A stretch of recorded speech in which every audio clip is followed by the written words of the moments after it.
भारतीय सिनेमातील एक सर्वोत्तम अभिनेत्री म्हणजे Smita Patil.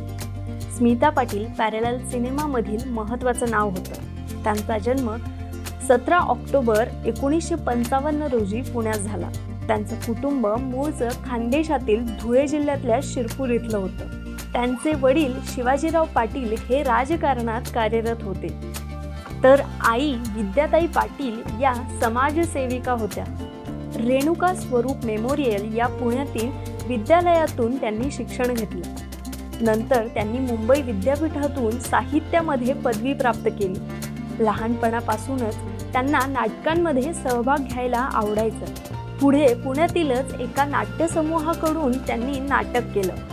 Film and television institute of इंडियामध्ये त्यांचं नेहमी येणं जाणं असायचं. त्यामुळे अनेकदा त्या FTIIच्या विद्यार्थिनी आहेत असं त्यावेळी अनेकांना वाटायचं आणि हा समज पुढेही चालू राहील. मुंबई दूरदर्शनवर न्यूज रीडर म्हणून त्यांनी 1970च्या सुरुवातीस आपल्या कारकिर्दीची सुरुवात केली. स्मिता पाटील यांनी तीव्र मध्यम या FTIIच्या स्टुडंट फिल्ममधून पहिल्यांदा कॅमेरा फेस केला.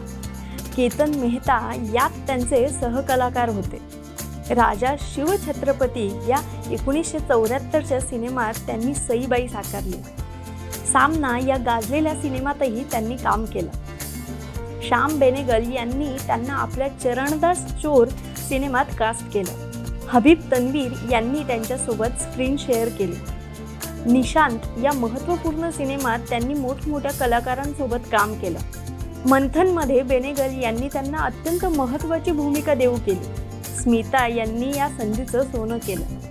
त्यांच्या कामाचं खूप कौतुक झालं आणि त्यांना लोकप्रियताही मिळाली. भूमिका या सिनेमाने पदार्पणाच्या अवघ्या 3 वर्षातच स्मिता यांना सर्वोत्कृष्ट अभिनेत्रीचा राष्ट्रीय पुरस्कार मिळवून दिला. यासाठी त्यांना फिल्मफेअरचंही नामांकन मिळालं होतं. नंतर आलेल्या चक्र सिनेमासाठीही त्यांचं कौतुक झालं आणि सर्वोत्कृष्ट अभिनेत्रीचा दुसऱ्यांदा राष्ट्रीय पुरस्कार मिळाला. यातील भूमिकेच्या तयारीसाठी त्यांनी मुंबईतल्या झोपडपट्ट्यांना भेटी देऊन अभ्यास केला. अर्थ हा स्मिता पाटील यांच्या कारकिर्दीतील एक महत्त्वाचा सिनेमा मानला जातो. यात त्यांनी शबाना आझमी यांच्यासह काम केलं. त्यांच्या कामाचं खुद्द शबाना यांनीही कौतुक केलं होतं. मंडी हा त्यांच्यासाठीचा अत्यंत महत्त्वाचा सिनेमा ठरला. बाजार या 1982च्या सिनेमाने त्यांना लोकप्रियता मिळवून दिली. आज की आवाजमधील त्यांच्या कामाचं कौतुक झालं. शक्ती हा त्यांचा रमेश सिप्पी दिग्दर्शित सिनेमा हिट ठरला. नमक हलाल हा त्यांचा सिनेमाही खूप गाजला. यातील आज रपट जाए हे त्यांच्यावर चित्रित झालेलं गाणं खूपच लोकप्रिय झालं. आखिर क्यों हा त्यांचा राजेश खन्ना यांच्यासोबतचा सिनेमा हिट ठरला. यातील दुश्मन ना करे दोस्त ने वो काम किया है हे गाणं खूपच लोकप्रिय झालं.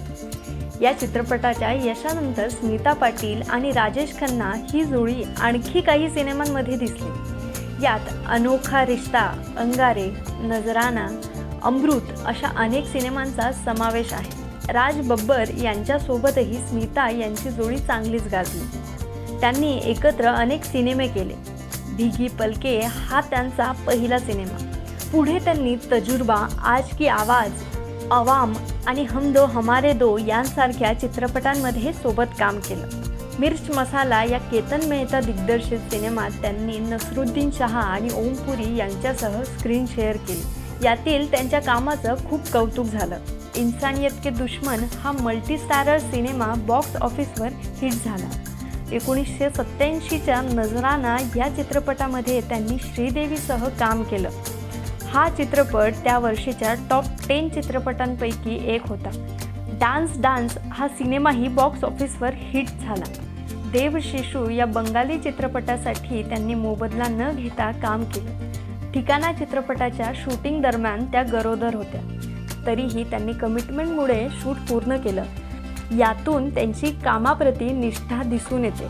वारीस या चित्रपटासाठी त्यांची भरभरून प्रशंसा झाली. स्मिता यांनी आपल्या कारकिर्दीत अनेक उल्लेखनीय मराठी चित्रपटांमध्येही भूमिका केल्या. जईत रे जईत हा त्यांची भूमिका असलेला सिनेमा मराठीमधील क्लासिक सिनेमा मानला जातो. उंबरठामध्येही त्यांनी आपल्या भूमिकेची छाप सोडली आणि सर्वोत्कृष्ट अभिनेत्रीचा राज्य पुरस्कार मिळवला. स्मिता यांनी हिंदी मराठी व्यतिरिक्त बंगाली, पंजाबी, मल्याळम आणि कन्नड भाषांमध्येही काम केलं आहे. भारत सरकारने त्यांना 1985 मध्ये पद्मश्री देऊन सन्मानित केलं. या व्यतिरिक्त आपल्या उत्तम अभिनयासाठी त्यांना 2 वेळा राष्ट्रीय पुरस्कार, महाराष्ट्र राज्य पुरस्कार, हिंदी मराठी भूमिकांसाठी फिल्मफेअर अशा अनेक पुरस्कारांनी गौरवण्यात आलं.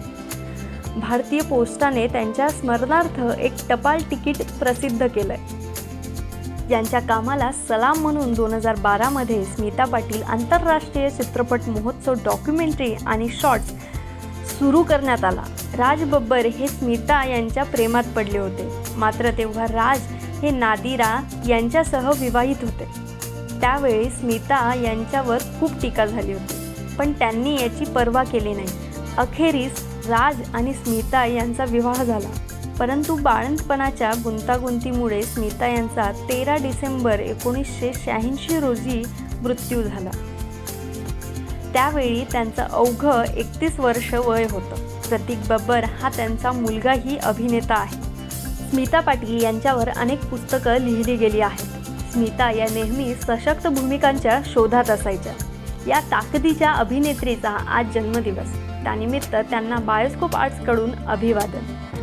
तुम्ही स्मिता यांचे कोणते सिनेमे पाहिलेत आणि कोणत्या सिनेमातील भूमिका तुम्हाला अधिक भावली हे आम्हाला कमेंट करून नक्की सांगा.